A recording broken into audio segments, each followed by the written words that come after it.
আসসালামু আলাইকুম। জি ওয়ালাইকুম সালাম। ভাই কেমন আছেন? জি আলহামদুলিল্লাহ ভালো আছি। ভাই আমাদের এই গাড়িটা একটু কাঁপাকাঁপি করতেছে, এটা মানে কি কি সমস্যার কারণে হইতে পারে, আপনি একটু ধারণা দিতে পারেন?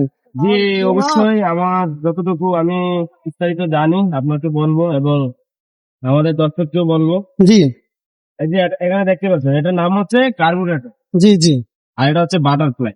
আচ্ছা, এখান দিয়ে বাতাস, মানে এটা হচ্ছে বাটারফ্লাই পাইপ আর কি। হ্যাঁ, জি জি এটা বাটারফ্লাই ফ্লাইট, এখান দিয়ে বাতাস যাওয়া আসা করে। পাস করে, এটা দিয়ে হচ্ছে এয়ারটা পাস করে গাড়ির ভিতরে।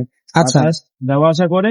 তো বাতাস যাওয়া আসার মাধ্যমে আমাদের যে ডাস্ট জমে, ডাস্ট জি এই জায়গায় ধুলাবালি জমে, জি আস্তে আস্তে ধুলাবালি জমার কারণে হচ্ছে আপনার এখানে কাঁপাকাঁপি করে গাড়ি, ময়লা জমার কারণে আপনার ভিতরে জ্যাম হয়ে যায়, জি জ্যাম হয়ে যাওয়ার কারণে গাড়ি কাঁপাকাঁপি করে। তো জি। আজকে আমরা দেখবো যে কিভাবে এটা দূর করতে হয়।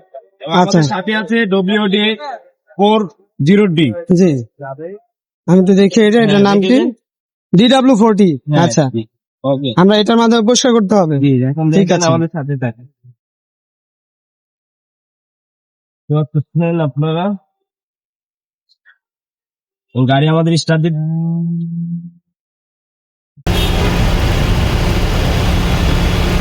নজলে ঢুকাইতে হয় এটা পাইপের ভিতর দিয়ে। হ্যাঁ,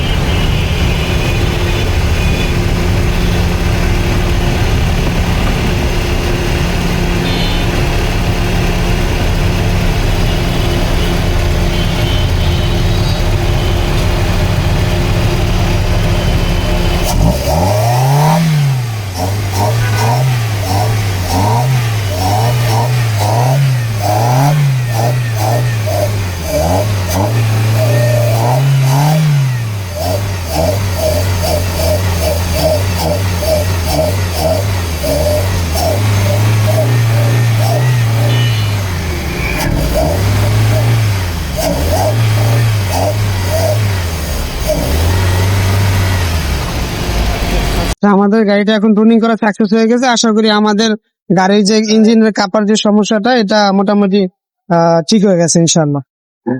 আসসালামু আলাইকুম।